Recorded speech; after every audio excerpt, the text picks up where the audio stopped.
Hey, this is Math 7, Unit 4, Lesson 2, looking at ratios and rates with fractions. Today's lessons will be a little more clear than the last one. Sorry about the last one. Just had lots of things going on with it, but today we kind of bring it just a little more compact. All right, so first of all, we have number talk, division. Find each quotient mentally. When we're dividing something, remember what's happening is we're multiplying by the reciprocal. And so when I look at these, the easiest way to look at that would be to go down like that and think 5 times 3 is 15. Again, looking at that, what do you see along the diagonal happening right there? We would say 2 times 3 is 6. Over here, when I multiply that up there, I just get a 3. That can stay a 1, so I end up with 3 over 2. This one though, we'd have to go 2 times 2 is 4, plus 1 is 5, so I actually have 5 over 2 is what this one really ends up being. And then I end up with 15 over 2 for that one there. Anyways, just fun little quick little number talk there, looking at division and finding quotients mentally. So moving on to today's lesson. It says that a train is traveling at a constant speed and goes 7.5 kilometers in 6 minutes.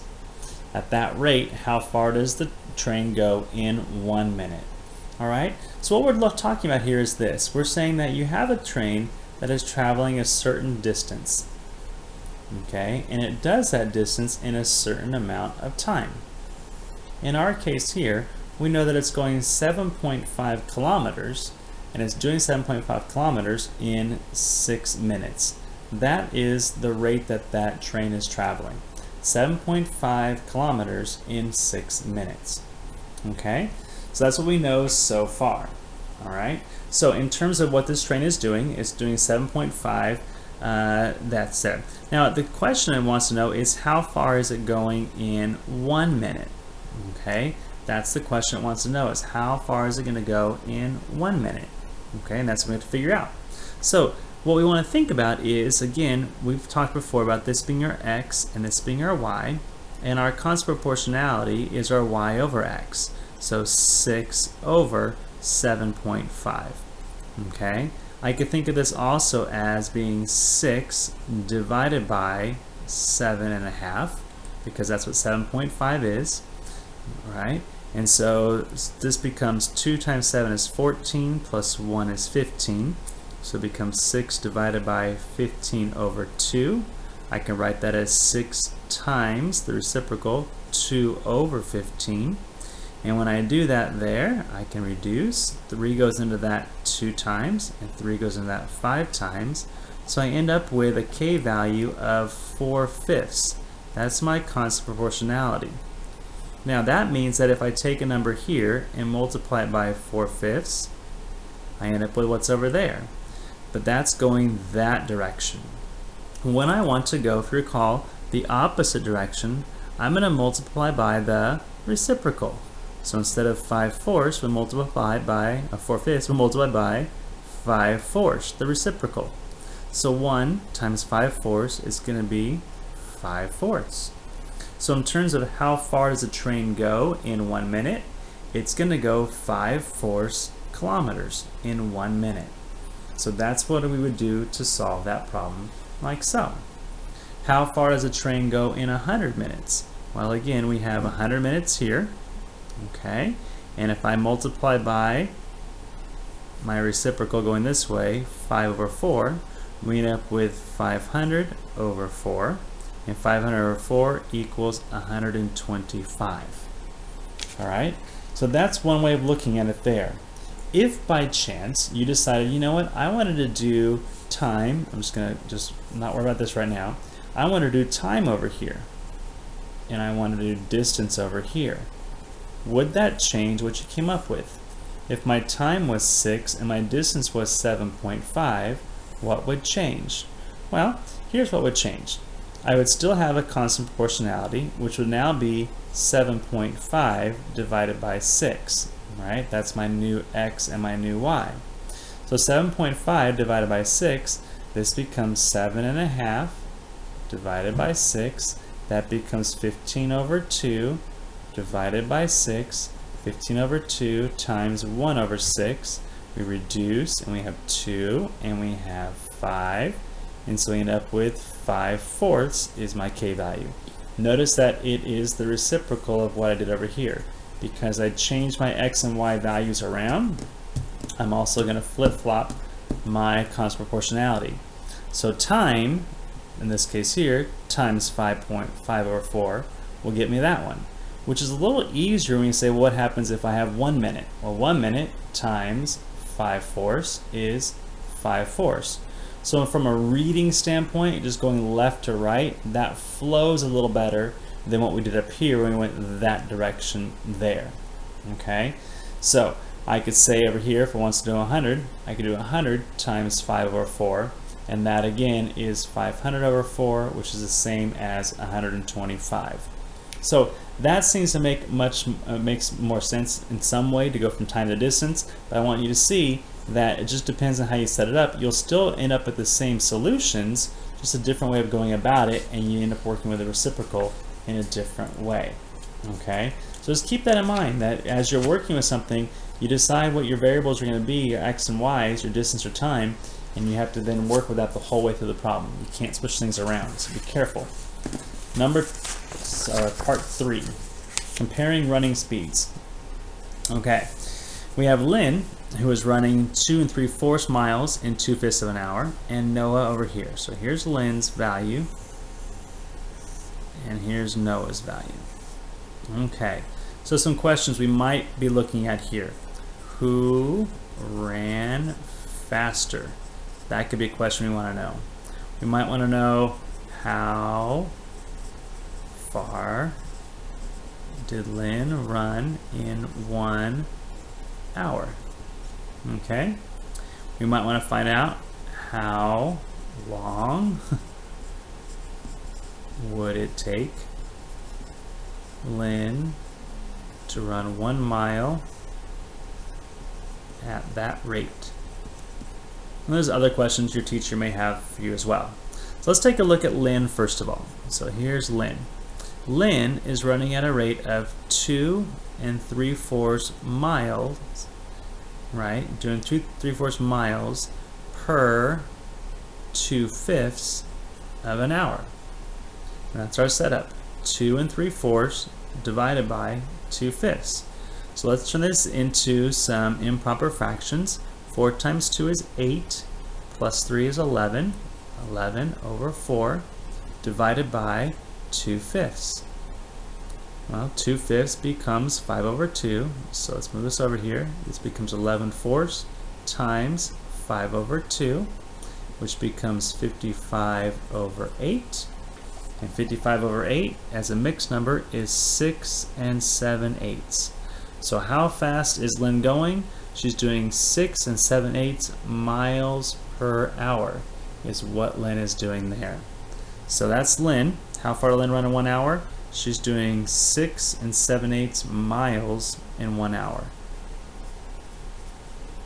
Now in terms of Noah, for Noah's doing 8 2/3 divided by 4/3. So again, the setup is going to be 3 times 8 is 24, plus 2 is 26/3 divided by 4/3, which becomes 26/3 times 3/4. Now the 3's will cancel out. 2 goes into there 2 times, 2 goes in there 13 times, right? So I have 13/2, which is the same as 6.5 miles per hour. So Noah's pace is 6.5 miles an hour. Lynn's pace is 6 7/8 miles per hour. Who's running faster would be Lynn, and that's because 6 7/8 is greater than 6.5. Now, how long would it take Lynn to run one mile at that rate? And that's a little bit different question, right? So we're looking at, really in this case here, we're looking at the reciprocal, right? Remember the last problem? If we want to go the other way, we just flip it over. So for Lynn, I would actually take her 8/55 instead of 55/8. We take that, and then we're going to multiply it by the number of minutes there are in an hour. Okay, and we end up with, in this case here, a lot. We end up with 8 hours. Well, let's do it this way. we end up with 480 over 55, and that then reduces down to 8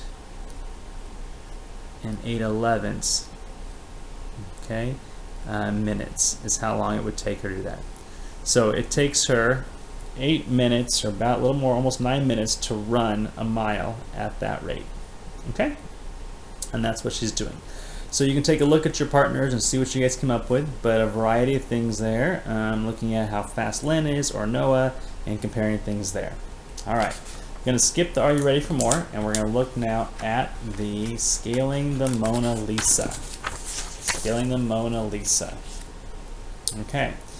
In real life, the Mona Lisa measures 2.5 feet by 1 3/4 feet. A company that makes office supplies wants to print a scaled copy of the Mona Lisa on the cover of a notebook that's 11 by 9 inches. So we're moving from feet to inches first of all. So what size should they use for the scaled copy of the Mona Lisa on the notebook? A couple of things you need to think about here is, does it need to cover the whole notebook, or do you just want to put it on the notebook? All right, so that's what we think about as well. In this case here, we're probably just going to put it on the notebook. If we did something different with it, we might end up with it being stretched and twisted some way or another.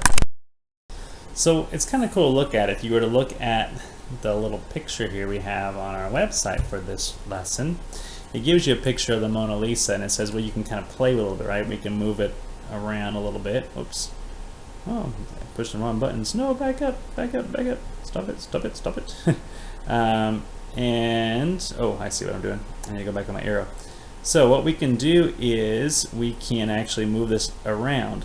It's important to know that when I'm going to put this on a notebook over here, I need to make sure I don't squish it, right? If I make it too narrow, I change what it looks like. If I push it down this way, then I flatten it out. That's not going to work. Even though I can get it on part of that, I need to make sure that whatever I'm doing to it, I keep it about the right size, so that I keep its dimensions the right way. Now here I'm putting it on there, but I'm not sure if that's proportional or not. It just looks like it's going to fit. But when I look at my bars right there, I notice that they're not in the same spot, are they? To put them in the same spot, the exact same spot or pretty close to it, I end up not covering the whole shape there. Okay, so it's interesting how this looks. It just shows you that when I put it in the space, I'm not going to be able to cover up the whole cover with Mona Lisa. It doesn't work out that way. But when we work on reducing that to fit or making a scaled copy, I want to keep the dimensions accurate, so I end up with still a Mona Lisa and not the, really squished one. We don't want that. So let's take a look then at what you have. So what size should they use for the scaled copy of the Mona Lisa on a notebook? All right, first of all, let's take our information. We know we have feet, and we're going to go from feet and convert feet into inches. All right, so to do feet and inches, let's take the height here, 2.5, which is 2 times 2 is 4, plus 1 is 5, so 5 over 2. And we're going to take it from feet and put it in inches. We're going to multiply by 12 to do that. Okay, why? Because there are 12 inches in 1 foot, and this is feet, so the feet will cancel out. So that becomes 12 divided by 2 is 6. 6 times 5 is 30 inches. So we know that part. And the 1 3/4, 4 plus 3 is 7. So we do 7/4 times 12. Again, same idea, 1 and 3 reduce. 7 times 3 is 21 inches. So I know I'm working with 30 inches by 21 inches at the actual dimensions of the Mona Lisa. Okay, so 30 and 21. So that's my first bit of information that I'm working with there. I got to get it onto a book that's 11, right? 11 by 9 is what I'm aiming for there, 11 by 9. So in estimating here, I would say that the difference between 11 and 30 is about, maybe we might say, maybe it's about a third, right? And why do I say a third? Well, 11, it's like about 10, and 30. I'm just estimating here. So 10 out of 30 is about 1/3. So it's something like about a third of what the original was there. So if I had a 30-inch height, and I multiplied that by a third, I would be able to use a height of about 10. And if I did original of a 21 times about a third, 21 times a third is about 7. Okay, so I might have dimensions of something like a 10 by 7 for what the Mona Lisa would look like there. So would it work with a 11 by 9? Sure it would. I would just have some space to spare. So if my book cover is 11 by 9, my Mona Lisa is going to be 10, so get most of that and not quite fill in the real thing there. So I'm going to have some extra space around there. I'm not filling in the whole thing.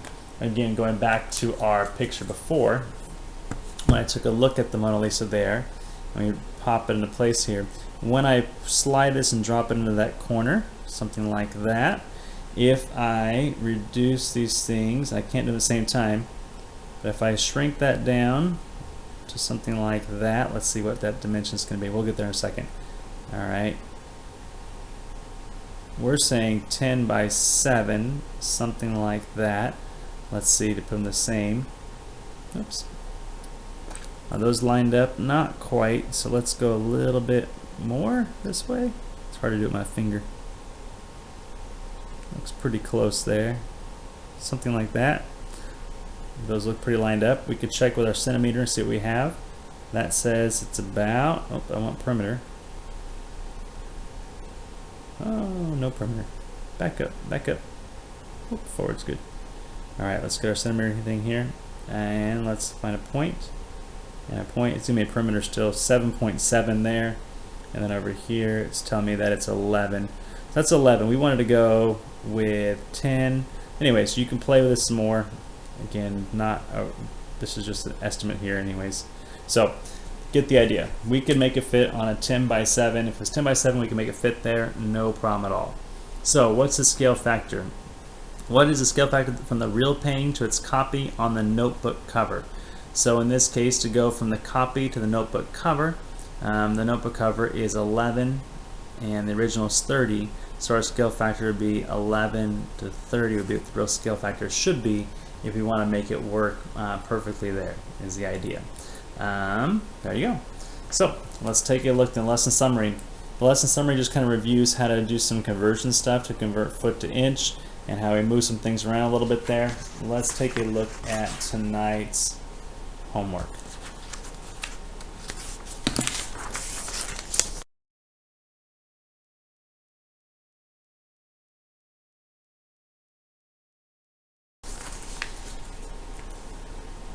Okay, tonight's homework. It says a cyclist rode 3.75 miles in 0.3 hours. How fast was she going in miles per hour? Okay, so here we have hours, and here we have miles. Make ourselves a little chart here, X and Y. Okay, and we know that it went 0.3 in 0.3 hours. She went 3.75 miles. Now the reason I set it up this way is that we're talking about miles per hour. Notice here miles per hour, so that's why I put it in this way, so I'd have my Y over my X. So in terms of miles per hour, we would say that it's 3.75 divided by 0.3. And when we do that, I could look at it as a decimal, which is one way to look about it. If you're using a calculator, that could work there. But in this lesson, what they're looking at as well is to say, well, 3.75 is the same as 3 3/4, and this 3/10 is the same as we're going to divide by 3/10 there, so that becomes 12 plus 3 is 15/4 times reciprocal 10/3. Reduce the 3 and the 15 becomes 1 and 5. The 4 becomes a 2 and a 5, so I have 25/2, which is equal to 12.5 miles per hour, right? So lots of ways of looking at it. That's the fractional way. If I just did the decimal way like this with a calculator, I would do 3.75 divided by 0.3, I end up with 12.5. So it's a little bit faster sometimes to work with the decimals on a calculator, but that's how you could convert to a fraction and then solve it there. So miles per hour is 12.5 miles per hour. at that rate, how long would it take her to go 4.5 miles? So what are we saying is, here in 1 hour, we can do 12.5 miles. And the question then is, if I have 4.5 on my chart there, how many hours would it take? So we're going the other way around, right? So instead of multiplying by 12.5, because here it was multiplied by 12.5, to go this way, we will divide by, and this should write this way, divide by 12.5, really, to say, well, how's that going to work out?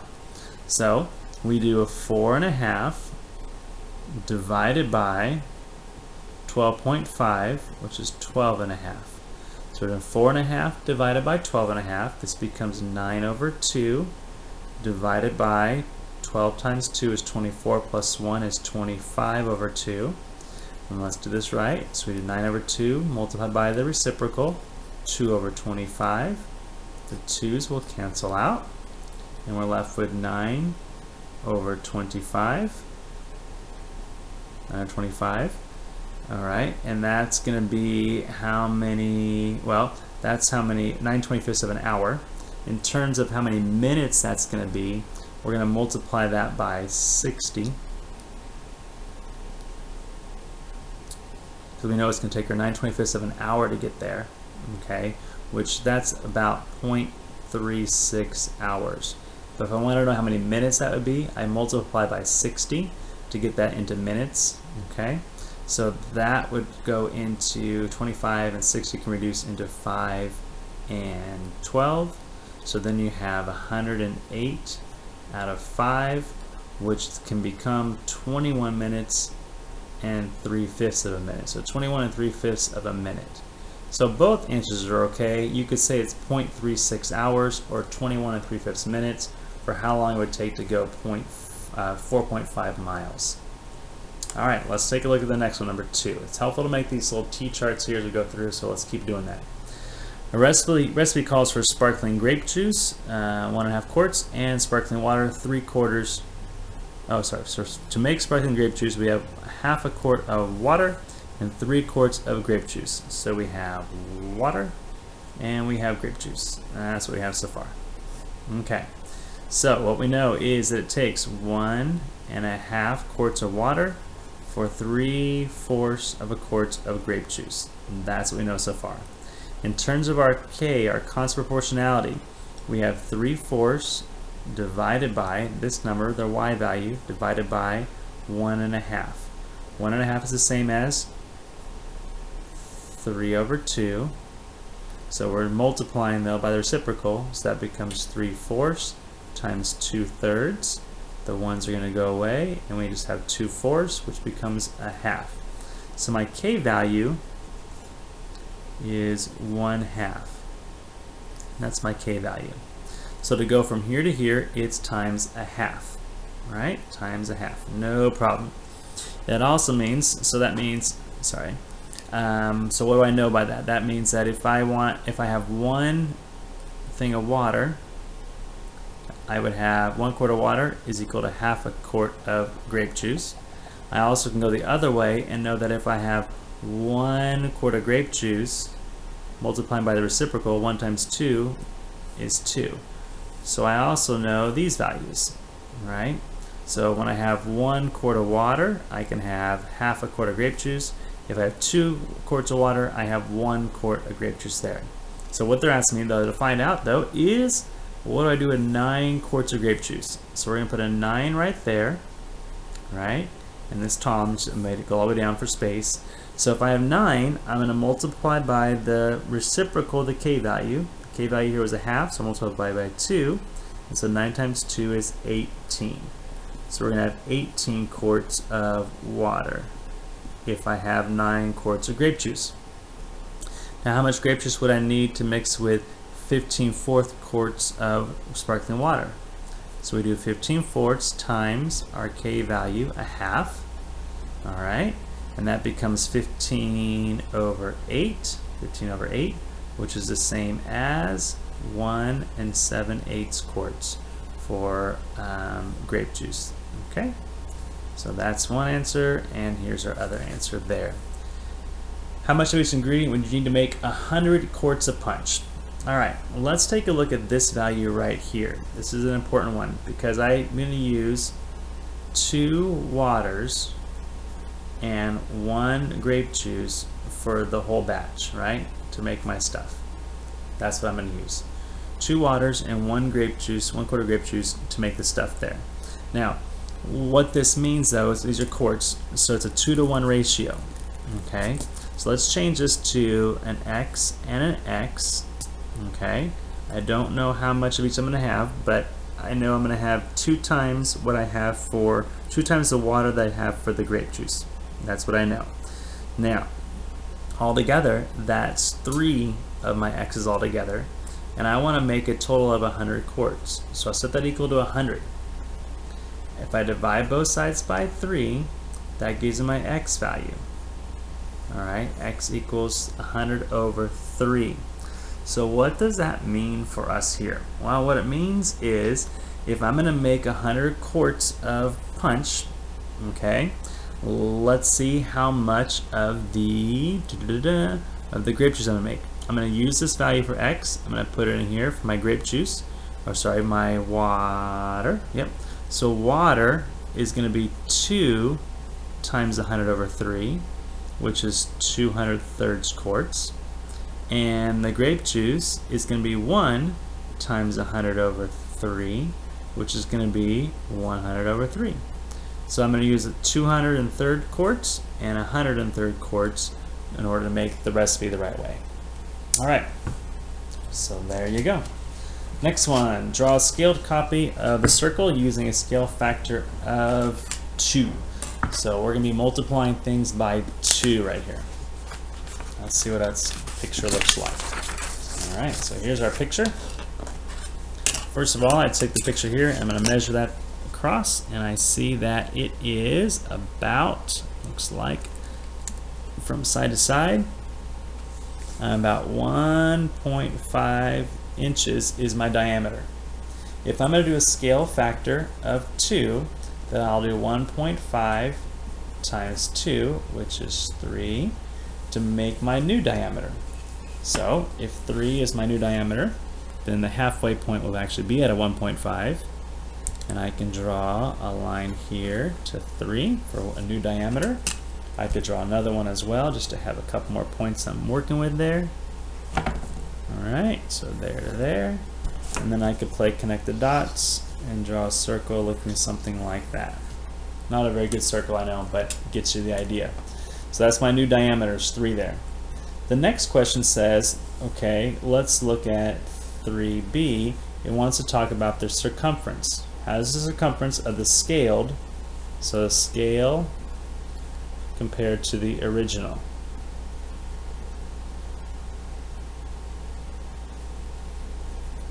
Alright, so circumference is pi times the diameter, right? Now our diameter went from 1.5 to 3. So what was happening there? We were going to be multiplying by 2. So it's 2 times larger. The circumference of the new circle is going to be 2 times larger than the original circle. This third question here wants to know about the area. What's the difference in the area between the two things there? Okay, so what happens with the area, remember, is that area is going to be the radius squared. So what happens though for the area, when we look at what happens, is you take a scale factor and you square the scale factor. In our case, our scale factor was 2, so 2 squared is 4, and so the area is going to be 4 times larger than the original area because it's a squared value for the radius there. Alright, let's look at the next one. Someone bought 1 3/4 pounds of ham for $14.50. Someone bought 2.5 pounds of turkey for that, and roast beef for that. Alright, which meat is the least expensive and which is the most expensive per pound? Alright, so we have some math problems to work out here. Okay, what we're doing is the cost per pound. That's going to be written like this. This is going to be the dollar amount divided by the pounds. So if you're thinking about it like this, we have ham first of all, which is $14.50 divided by 1 3/4. Okay, that's our ham. We have our turkey. Turkey is going to be $26.25 divided by 2 1/2. And then we have our roast beef, which is going to be $5.50 divided by 3/8 of a pound. And so these are the three problems we're going to have to do to figure out what's the least expensive and the most expensive. All right? So how can we do this here? Let's rewrite 1 3/4 as a mixed or an improper fraction. So 1 3/4 becomes 4 plus 3 is 4 plus 3 is 7/8. Okay? So we have 7/8 here. Over here, 2 1/2 becomes 5/2, and that's already there at 3/8 there. Okay, so we're looking at so far. Right, 4, 5, 6, 7, 8. Yep. So now we're going to multiply these by the reciprocal. So we're going to flip them over and go 8/7, 2/5, and 8/3. So 1450 times 8 divided by 7. Okay, get the calculator out here. 14.5 times 8 equals that. Divide that by 7. And we have $16. Is that going to be right there? Sure. Oh, what did I do? Sorry. So I knew there was something wrong there. Let's fix that there. That's 4, 5, 6, 7. So it's 7/4. Sorry about that. So this becomes 4/7. I knew something was funky in my math there. So we do 14.5 times 4. 4 equals that amount. Divide that by 7, and we have 8.28. So about $8.28 a pound. Over here, we do 26.25 times 2 divided by 5, and we end up with $10.50 a pound. And finally over here, 550 times 8 divided by 3 is about $14.66 a pound. So our least expensive is going to be the ham, okay, and our most expensive is going to be the roast beef. And that's how we solve that there. And then the last one here today, I'm going to have our kiddos skip this one here, but we can do the ones, we're going to go into the ones with just the miles. I'm not going to worry about the centimeter part there, so I'm not going to worry about these two. Okay, I'm not going to worry about this one and this one. Wait, which one am I not worried about? Sorry. Yeah. B, E, and G. Okay, we have some ones that deal with centimeters. So to work on those, you have to convert some stuff over. But let's take a look here. You have a page that is 5 inches, okay, by 8 inches, something like this. And you have Kansas that is 210 miles by 410 miles. So what would work for a scale of that map? Can I make 1 inch equal to 1 mile? In this case here, that wouldn't work because that would only be 5 miles, just not possible. Can I make an inch equal to 10 miles? 10, 20, 30, 40, 50. I need to get to 10, not quite enough. Could I make a foot equal to a mile? Well, I only have 5 inches, so I don't even have a foot. That's not going to work for that one. And can I make an inch equal to 5? So 100 miles to make it work? Sure. 1, 2, 3. I can make that fit right there. So I wouldn't take the whole page. That would definitely work. So F is a great answer there. Okay, for the other ones here, you have to be able to convert some stuff around. Not going to mess with that with you right now today because just time and stuff. But there's only one answer of those three, so I'll let you figure that one out. Let's see what your teacher says. All right, have a great day.